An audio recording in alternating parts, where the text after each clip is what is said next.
Olá a todos, este é o canal Geopoliticando e não esqueça de acompanhar meus outros dois canais, o canal Revelar e o canal Casando o Verbo. Os dois têm conteúdo bem diferente do que você acompanha aqui no canal Geopoliticando. Mas vamos direto ao assunto. Nós estamos aqui com o site da Fox News aberto com uma matéria dizendo: Xi Jinping da China ganha mais poder, e eles estão demonstrando um receio de que isso aproxima a Ásia mais da G, que é só o que está faltando para o mundo mergulhar em uma terceira G mundial. Vocês sabem que o 20º Congresso Nacional do Partido Comunista Chinês está acontecendo, reconduzindo Xi Jinping a um terceiro mandato de 5 anos como secretário-geral do partido. E ele fez o discurso, como ele é o atual secretário, ele fez um discurso de aproximadamente 2 horas, e nós, através dessa matéria aqui agora do Atlantic Council, vamos ler nas entrelinhas o que é que ele quis dizer. Ele está mantendo, primeiramente, o rumo daquilo que ele já vem fazendo. Então, ele deu início ao 20º Congresso do Partido Comunista Chinês, onde ele deve ser entregue, então, esse mandato. E ele fez um discurso de quase 2 horas, enfatizando a segurança acima de outras questões que o país enfrenta. Então, segurança é o foco da China, ou seja, questões de G. Xi dobrou sua política de flagelo zero e ofereceu a perspectiva de uma reunificação forçada com Taiwan. Ele deixou nas entrelinhas isso e em alguns momentos foi até bem expresso. E aí eles fazem algumas perguntas. Como o mundo deve interpretar a sua retórica sobre a ilha? Por quê? Porque os Estados Unidos já disse que defenderá a ilha, e aí diretamente. Uma correção de curso está chegando na economia? O que estava visivelmente ausente do discurso? Do que ele deveria ter falado e não falou? Os observadores da China do Atlantic Council leram nas entrelinhas do discurso para encontrar as respostas. Agora, antes de nós irmos para o discurso de Xi Jinping, rapidamente eu só quero mostrar para vocês essa matéria aqui, que fala da teoria crítica que foi elogiada na estratégia de segurança nacional da administração do mandatário norte-americano sobre as minorias. Ele focou, reiterou a mesma coisa, porque lá ele não deu um discurso, mas quando ele apresenta a estratégia de segurança nacional, é a mesma coisa, porque ele está descrevendo princípios, objetivos e aspirações da política externa do governo dele, divulgando então a importância da diversidade, equidade e inclusão. Ou seja, ele está focando mais uma vez nessa questão de diversidade, equidade e inclusão, um termo que encapsula programas de treinamentos baseados na teoria R crítica, que tem suas raízes no marxismo. Então, mais ou menos aqui aquilo que a gente já imaginava que viria. Então, enquanto os Estados Unidos parecem aí se enfraquecer com políticas que vão privilegiando, vamos dizer assim, minorias ao invés de competências, a China, pelo contrário, ela vai focando naquilo que lhe é mais importante. Vamos entender o que é que eles disseram, afinal de contas. Então, o que ele disse no discurso dele, aqui eles reuniram alguns tópicos. Por exemplo, as tensões no Estreito de Taiwan aumentaram nos últimos meses, particularmente após a visita de Nancy Pelosi. Vocês lembram, nós fizemos um vídeo aqui em agosto, 2 vídeos, aliás.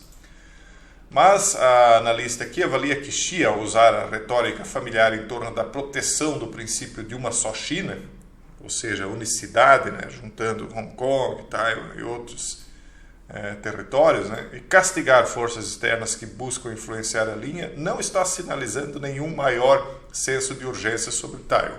Na verdade, ele está mantendo tudo como está dizendo, olha, a situação é essa, Taiwan é nosso, mas também não aponta nenhum tipo de atitude que vá aumentar as tensões de momento. Então ela diz, não há ameaça iminente da China de tomar Taiwan pela força por enquanto. Mas ela disse que uma política externa chinesa cada vez mais ousada e agressiva está nas entrelinhas do discurso. A recusa de Xi em renunciar ao uso da força deixa pouco espaço para ambiguidade estratégica quando se trata da disposição da China de entrar em G com os Estados Unidos por causa de Taiwan. Ou seja, ele não muda a situação, mas também não recua. E o que é que tinha no discurso anterior que não foi mudado? o fato de que ele já prometeu que qualquer um que interferir na unificação de Taiwan enfrentará a força chinesa, mesmo os Estados Unidos, obviamente. Então, o líder da China, observa a analista, né, está ciente da crescente aclamação global de Taiwan por sua manipulação, eles dizem aqui, do flagelo. Bom, ele, então, está manipulando, mas os líderes ocidentais não manipularam. Né? E domínio da produção de semicondutores. Xi quer moderar essas conquistas o máximo possível para evitar que outras potências se alinhem com Taiwan. Portanto, ela diz, é sensato ficar de olho em mais do que apenas movimentos de força, de ataque e defesa. Observe o ciberespaço e o uso diário da China de G psicológica, G legal e G de opinião pública contra Taiwan. Então, eles estão dizendo que na internet há uma G, né, psicológica e contra Taiwan que está crescendo muito provavelmente mais na Ásia. A gente não consegue acompanhar tanto lá, mas aqui a gente já vê reflexos constantemente. Mas isso é tanto de um lado quanto de outro. O crescimento econômico da China, outrora estrondoso, atingiu um obstáculo. Né? Mas o discurso sinaliza que as prioridades econômicas para a China parecem praticamente inalteradas, sem grandes mudanças de direção. Então, eles não têm um plano B, por enquanto. Né? Isso é uma má notícia para a economia da China, porque Xi não deu a seus camaradas uma saída para o marasmo dos últimos 2 anos. Ele não deu à base as políticas do flagelo zero que reprimiram o consumo doméstico e destruíram as pequenas empresas. Isso é mais ou menos como quando uma crise está por vir, e estava por vir de qualquer maneira, e ela viria por conta de incompetências, por conta de más decisões, tanto lá na Ásia, no Oriente, quanto aqui no Ocidente. Então, para eles, o que aconteceu foi algo positivo, porque ao invés de os governos levarem a culpa pela crise, quem está levando é o flagelo.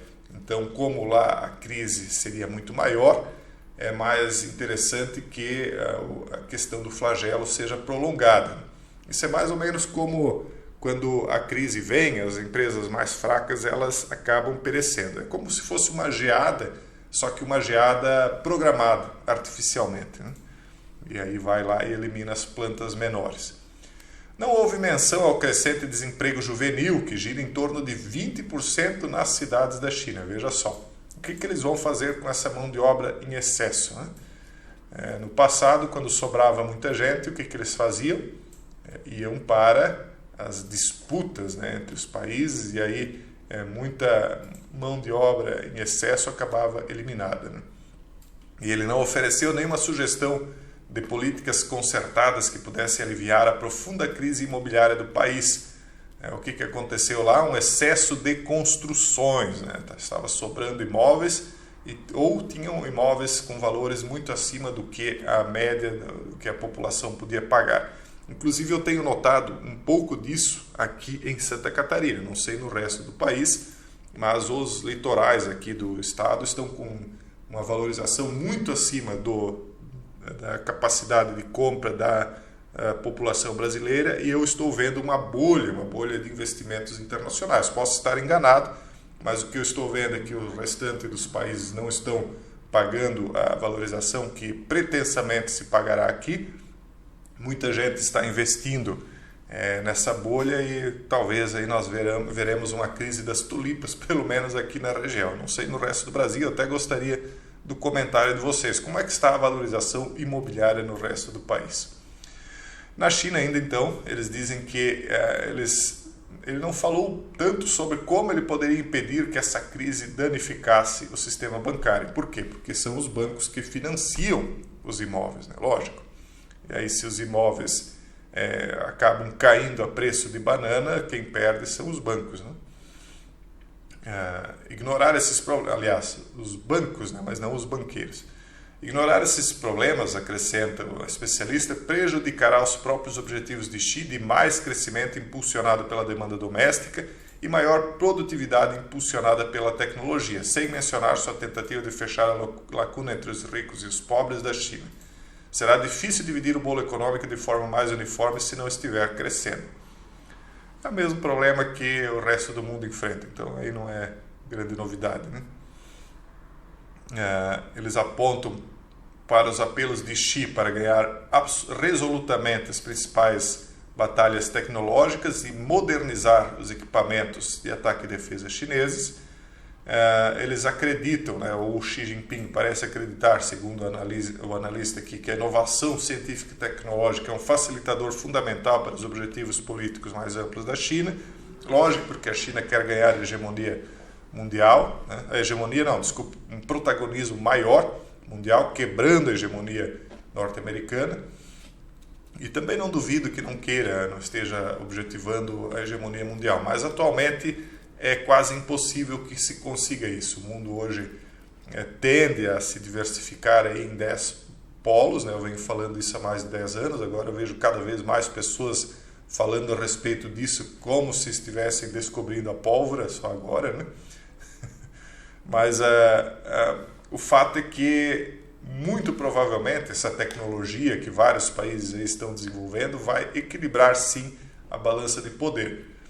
Por outro lado, também nós estamos sendo encaminhados para uma tecnocracia de uma maneira bem mais acelerada, né? Então, vigilância total em cima do cidadão, né? O cidadão comum, é por isso que eu digo, não adianta você fazer torcida para a China, para a Rússia, para os Estados Unidos, para a União Europeia. O cidadão comum está lascado, minha gente, porque nós estaremos embaixo de uma vigilância muito poderosa. Já estamos entrando nela, muita gente já está sentindo. Nós que gravamos conteúdo aqui para vocês, começamos a sentir isso há muito tempo, mas isso vem se intensificando cada vez mais. Vocês percebem o reflexo disso, né, na incapacidade que nós temos de usar todas as palavras, porque muitas já são proscritas aqui. Isso é um reflexo, né, dessa vigilância extrema aí da inteligência artificial.